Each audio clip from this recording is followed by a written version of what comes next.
कर्जमाफीवरून महायुतीची कोंडी।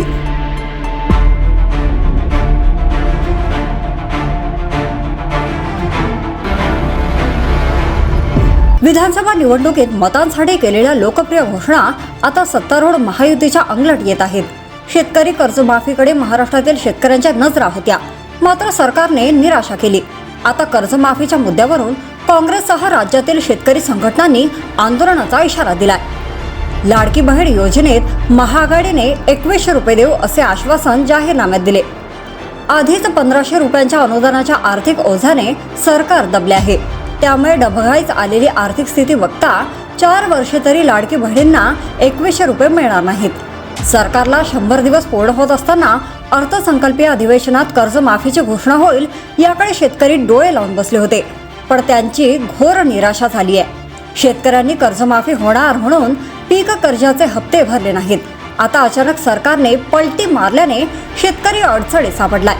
आघाडीतील काँग्रेसने हा शेतकऱ्यांचा मुद्दा उचललाय। काँग्रेसचे नवे प्रदेशाध्यक्ष हर्षवर्धन सपकाळ यांनी शेतकऱ्यांच्या मुद्द्यावर संघटना आक्रमक करण्याचे ठरवले आहे। या मुद्द्यावर राजू शेट्टी, बच्चू कडू या नेत्यांनी देखील आंदोलन छेडण्याचे ठरविले आहे। काँग्रेसच्या आंदोलनाला या नेत्यांची साथ मिळाली तर आंदोलनाला धार येईल। तेलंगणा रेवंत रेड्डी यांनी शेतकऱ्यांचे तीव्र आंदोलन छेडून येथील सत्ता उलथवून टाकली आहे। हे काँग्रेससाठी उदाहरण आहे। काँग्रेससाठी शेतकऱ्यांचा आयता मुद्दा हाती लागलाय। त्यासाठी काँग्रेस पक्ष एकसंध लढला तर राज्यात त्याला संजीवनी मिळू शकते।